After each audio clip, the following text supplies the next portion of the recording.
Hola, hola, un saludo muy especial. Bienvenidos a Sinergia Informativa, programa hecho para personas informadas, inteligentes, interesantes y calificadas como usted. Información política y administrativa que es de interés general. Absolutamente todo tiene que ver con decisiones políticas y administrativas. Hasta el tema de hoy, aparentemente desligado, pero no. A mí se me ocurre, y lo vamos a ver en el transcurso de la conversación con nuestro invitado, que tiene que haber alguna regulación y que tiene que haber, desde el punto de vista estatal, alguna exigencia para las empresas de transporte y para los transportadores, sobre todo de carga y de pasajeros interdepartamentales. Para el tema que ya se los voy a presentar, hemos invitado ya a Luis Guillermo Duque. Él es profesor de la Facultad de Medicina de la Universidad de Antioquia y PhD en neurociencia. Bienvenido, doctor Luis Guillermo, a Sinergia Informativa. Hola, buenos días para todos, ¿cómo están? Muy bien, señor. Bueno, PhD en neurociencia. Mejor dicho, dejémoslo ahí como un suspenso, Ujú. porque para que nuestros televidentes e internautas entiendan, vamos a ver este video que se ha hecho viral, porque veámoslo y lo comentamos.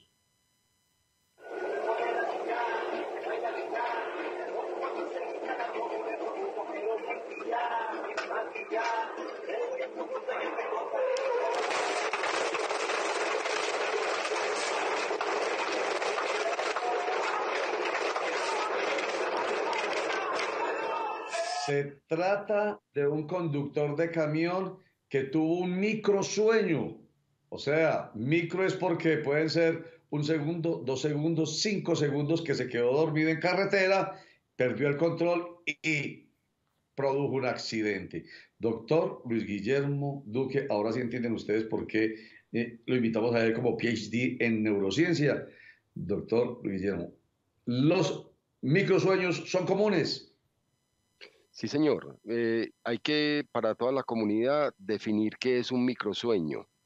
Un microsueño es un episodio breve de pérdida de la conciencia, que es el resultado de muchos factores, entre ellos estar aburrido, tener falta de descanso o de reposo, tener mucha actividad o mucha fatiga durante el día o la noche, y la persona que está conduciendo, la persona que está encargada de manipular una maquinaria delicada, puede cerrar sus ojos 1, 2, 3, 5 segundos y va a tener accidentes que son graves. En el caso de los conductores, aquí tenemos un ejemplo con el video.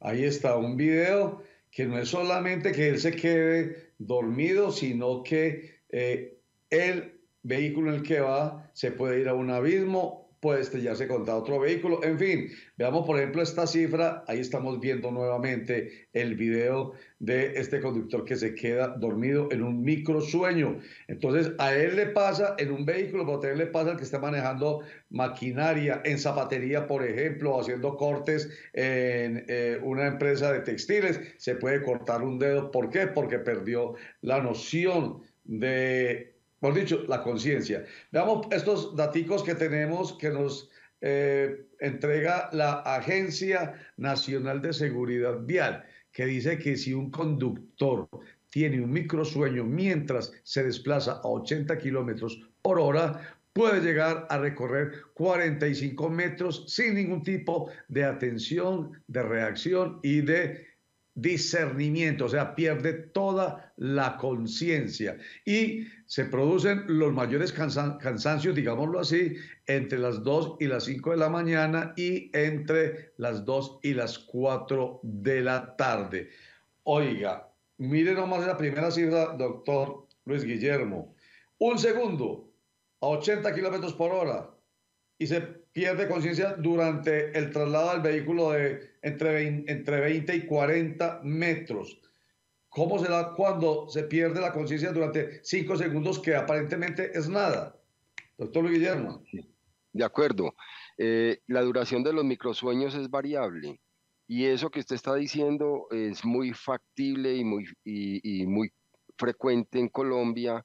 Nosotros tenemos autorización para que los conductores lleven sus vehículos a 80 kilómetros por hora. A esa velocidad, cerrar los párpados un solo segundo tenemos el vehículo sin control 22 metros. Y de ahí sucesivamente, si sumamos otro segundo, otro más, podemos tener en 5 segundos una cuadra completa o poco más con un vehículo desplazándose a 80 kilómetros por hora, con todas las posibilidades de tener los accidentes que hemos visto en otros momentos en Ujú. las carreteras. Doctor Luis Guillermo, entonces, ¿qué se hace en estos casos? ¿O qué se está haciendo? ¿Qué están haciendo las empresas de transporte, tanto de carga como de pasajeros interdepartamentales? Sí, mire, yo quiero, para que la gente sepa, las causas de esos microsueños o lo que se conoce como apagones mentales son muchas. Lo primero es que en general la comunidad no tiene conciencia sobre la necesidad de tener suficiente reposo o tener el sueño reparador. Entonces hay gente que se priva de sueño, duerme muy poquito, cree que eso no tiene ninguna incidencia y eso va a aumentar la fatiga, a un conductor lo va a exponer a monotonía, a condiciones ambientales de calor, a horarios irregulares en su trabajo y finalmente el mismo hecho de que en general no se haga mucho ejercicio predispone a tener estos eventos de microsueño. En distintos países en el mundo hay regulaciones alrededor de la prevención de los microsueños y lo principal que se hace es primero garantizar que el conductor o la persona que está encargada de el manejo de una maquinaria de riesgo haya descansado suficiente, que no tenga turnos de trabajo muy largos y particularmente con los conductores, la principal recomendación en el mundo es que no conduzcan por más de 4 horas seguidas. A las 4 horas, llegar a un sitio de reposo, descansar y volver a comenzar la conducción. Ojalá si es una persona que conduce un vehículo con transporte de pasajeros, siempre tenga un relevo. Eso se ha implementado en algunas empresas y es una de las recomendaciones de, del Ministerio de Transportes en Colombia. Pero recomendación, doctor Luis Guillermo, o una obligación. Tiene que ser una obligación, por eso las empresas han ido teniendo, empresas privadas han ido teniendo conciencia sobre el asunto.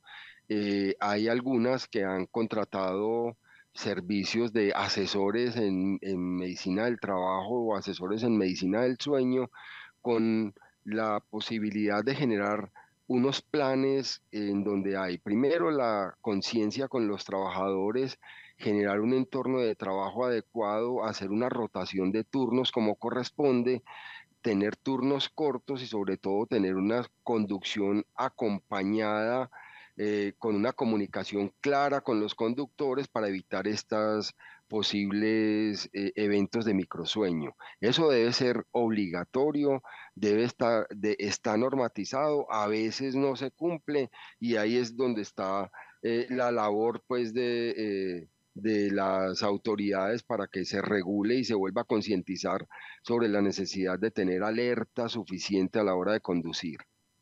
Doctor Luis Guillermo, que usted que es, que tiene el conocimiento, que es experto, que es PhD en el tema, ¿ha asesorado a algunas de estas empresas? Sí, señor, yo he tenido la suerte y la obligación de asesorar empresas de transporte privado, a conductores, a directivos de empresas que se desplazan con pasajeros hacia la costa atlántica, hacia el centro del país, y hemos logrado, por concertación entre los directivos de la empresa y los trabajadores, tener unos cronogramas en los que podamos garantizar que no estén conduciendo fatigados, que logren tener suficiente reposo y descanso y sobre todo que tengan la conciencia de conducir acompañados para evitar estos accidentes. Les voy a mostrar estos otros daticos que vienen también del Ministerio de Transporte y de las aseguradoras. Hasta noviembre del año 2022, los accidentes viales habrían aumentado un 13% respecto del año 2021. Hubo muertes en estos accidentes de 930 personas, 62% conductores y 22% peatones. La cifra de mortalidad más alta en toda la historia del departamento de Antioquia, o sea, en 2022. Y según el portal Segurosura, aproximadamente el 40% de los accidentes están relacionados con un estado de cansancio, porque no estamos hablando que los 930 personas muertas y todos los accidentes producidos son solamente por microsueño, no, pero el 40% sí está relacionado con estado de cansancio del conductor, motivado por jornadas laborales muy pesadas o por una combinación de actividad intelectual y física. En fin, pero entonces aquí está la recomendación. Están los expertos como Luis Guillermo Duque, quien está aquí con nosotros, quien ha hecho parte precisamente de pool de asesores de algunas de estas empresas, el gobierno. O sea, esto tiene que ser corresponsabilidad, doctor Luis Guillermo. Sí, señor, aquí debe tenerse conciencia y participación de todas las instancias. Hay algunas recomendaciones generales para evitar los microsueños. Son varias. La primera y más importante es que cada uno de nosotros debe reconocer los signos de somnolencia.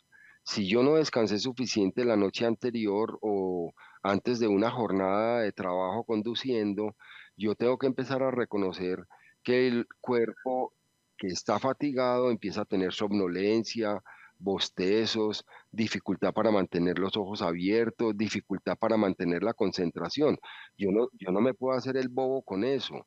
Si yo estoy Claro. sintiendo eso, entonces hay que empezar a- a- a- a hacer paradas, descansar, caminar, pausas frecuentes, conducir en compañía, evitar conducir en esos momentos de somnolencia y si es necesario tomar un café, una de estas bebidas energizantes, pero no ignorar lo que el cuerpo nos está diciendo.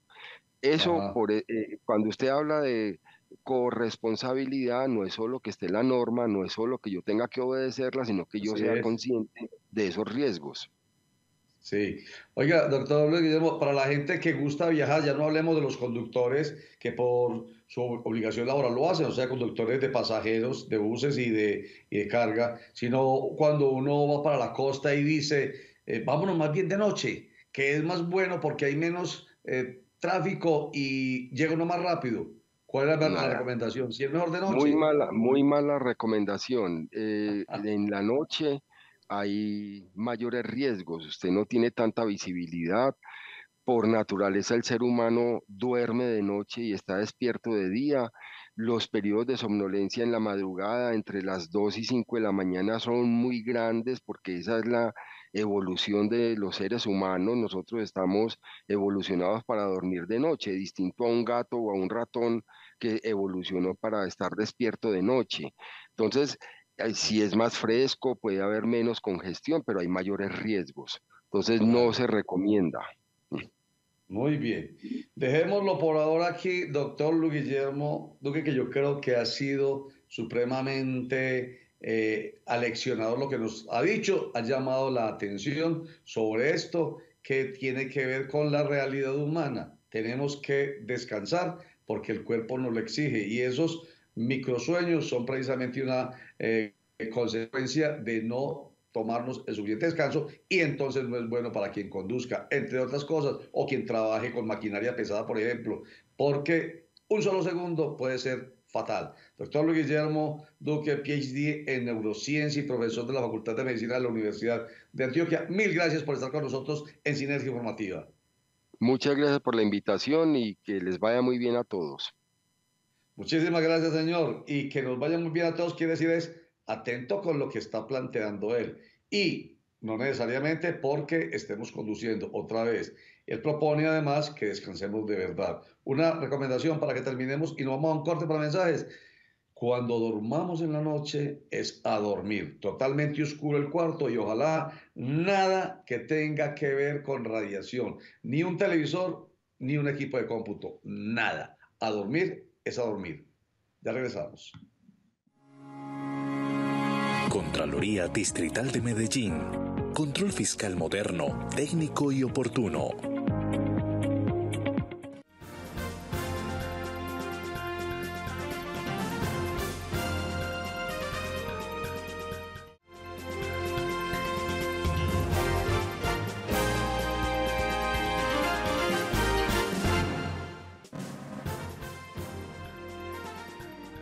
Y sigue la discusión del proyecto de ley de reforma pensional. Recuerden que ya pasó en Senado de la República y va para la Cámara de Representantes.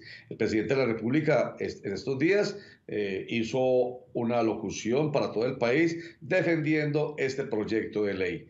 El expresidente de la República, Álvaro Uribe Vélez, ha salido a decirle: presidente, frente a estos temas que usted trata, yo no estoy del todo de acuerdo. Aquí tenemos algunos segmenticos del expresidente Álvaro Uribe Vélez.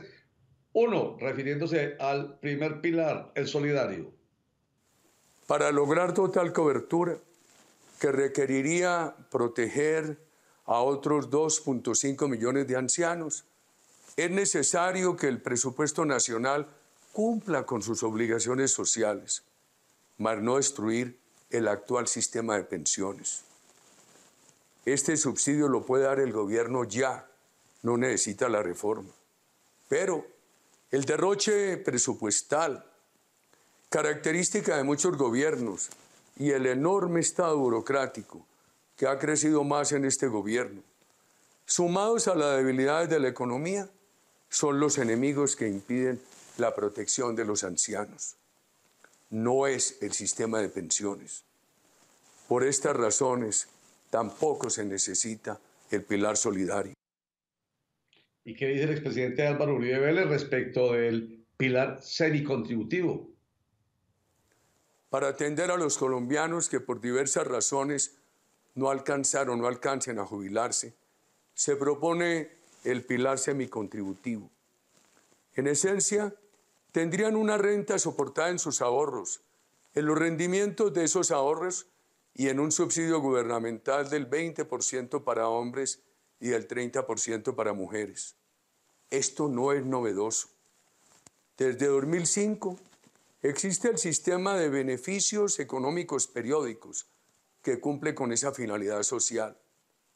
Por las mismas razones del estado derrochón burocrático y de la debilidad de la economía, no ha tenido cobertura suficiente. Debe advertirse que el ahorro ciudadano tendría más rentabilidad en los fondos privados que en el sistema público. Así lo demuestra la experiencia. Mientras en el sistema público al ahorro ciudadano apenas se le ha sumado la inflación, en el privado el ajuste ha sido en promedio de inflación más 7, un gran rendimiento. ¿Y cuál es la postura del expresidente Álvaro Uribe Vélez respecto del tercer pilar, el contributivo? Los colombianos de menores ingresos que queden en el tercer pilar no tendrán la oportunidad de que el rendimiento de sus ingresos crezca como en el sector privado. Tampoco tendrán libertad de elegir. El sistema colombiano los ha subsidiado con la garantía de pensión mínima. Esto es, que no puede ser inferior al salario mínimo. Lo que ha sido injusto es que en el sistema público se subsidien pensiones altas. Se pueden eliminar estos subsidios y mantener la libertad de que los colombianos elijan quién cuide sus ahorros.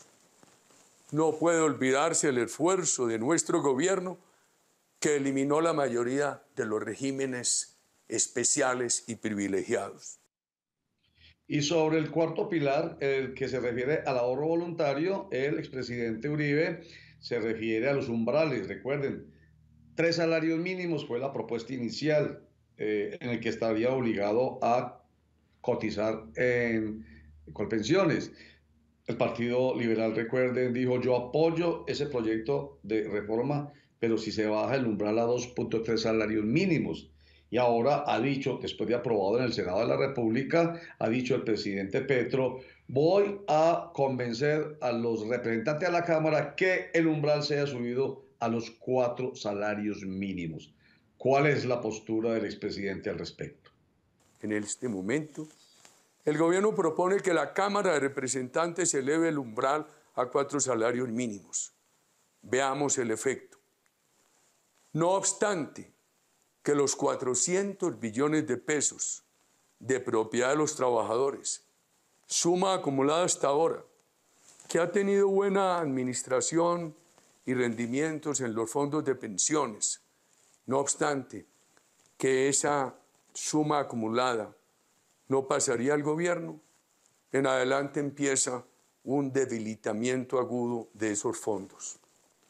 Veamos, con umbral de 2.3 salarios mínimos, el Estado recaudaría entre el 74 y el 79% de los ahorros pensionales.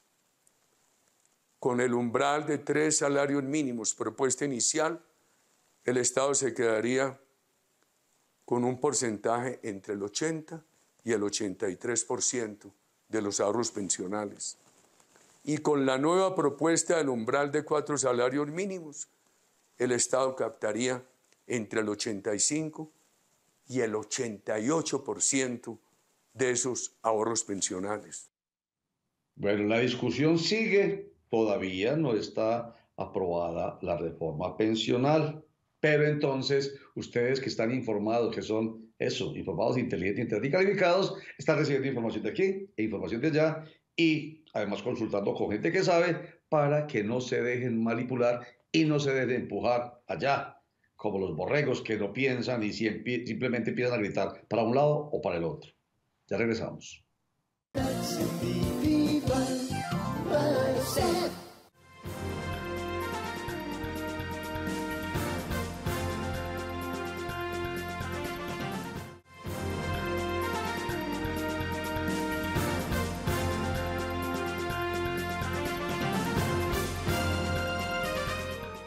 La gobernación de Antioquia se hizo presente a través del DAGRAN en Apartadó, en Chigorodó, en Turbo y en Necoclí, donde se produjo una dificultad grande por el desbordamiento del río León. Chigorodó, Carepa, no Necoclí, Carepa, Apartado y Turbo. Allí estuvo pues con maquinaria amarilla pesada el DAGRAN haciendo la labor de acompañamiento a la comunidad. Carlos Ríos, director encargado del DAGRAN, hace este comentario a propósito. Bueno, entre el miércoles y jueves estuvimos recorriendo los municipios de Chigorodó, de Carepa, de Turbo y de Apartadó, 3 municipios que tuvieron inundaciones y un municipio que estuvo afectado por vendavales, en este caso Apartadó. Más de 1.500 familias afectadas y la intención es poderles ayudar con todo el componente de ayudas humanitarias y adicionalmente con maquinaria amarilla. Estamos haciendo una intervención integral por parte de la Gobernación de Antioquia, con la Secretaría de Educación, con la Secretaría de Salud, Infraestructura, Agricultura y particularmente el DAGRAN. Un acompañamiento integral, entendiendo la dimensión de la dificultad que están viviendo las comunidades y obviamente en el terreno acompañándolas para que precisamente sientan que el acompañamiento institucional está y precisamente vamos a hacer un proceso de intervención por la emergencia y posteriormente un proceso de intervención a mediano y largo plazo para que efectivamente esas inundaciones no se vuelvan a dar. Tulia Irene Ruiz es la alcaldesa de Chigorodó, presente allí al lado de Carlos Ríos y con todas las pilas puestas para ayudar a las 1.500 familias que resultaron damnificadas por el desbordamiento del río León. Alcaldesa de Chigorodó. Vamos a iniciar a realizar unas labores de intervención, de mitigación de los jarillones que se rompieron, taponarlos, de abrir los caños, que el río pueda transcurrir tranquilamente y que las aguas lluvias no se represen. Es un trabajo que vamos a iniciar en este momento, pero que se inicia también un comité, una mesa técnica donde vamos a participar todas las autoridades, la corporación ambiental, la empresa privada, las instituciones, para mirar cómo podemos limitar o impedir que eso siga sucediendo acá en nuestras comunidades. Nuestro compromiso es que ellos se sientan acompañados, que sientan que no están solos. La institucionalidad los está acompañando y bueno, es un trabajo a corto, mediano, largo plazo, que sepan que vamos a estar ahí trabajando en conjunto y que necesitamos, por supuesto, de la participación activa de toda la comunidad. Para la muestra ese botoncito, el desbordamiento del río León por lluvias fuertes que cayeron, porque no obstante no haber llegado todavía al fenómeno de la Niña, dice Carlos Ríos, el director encargado del DAGRAN, que estamos en un periodo de transición con lluvias muy fuertes y además muy peligrosas. Por eso, mucha atención, mucha precaución para todos en Antioquia con las lluvias que ya están llegando al departamento. Muchísimas gracias. Chao.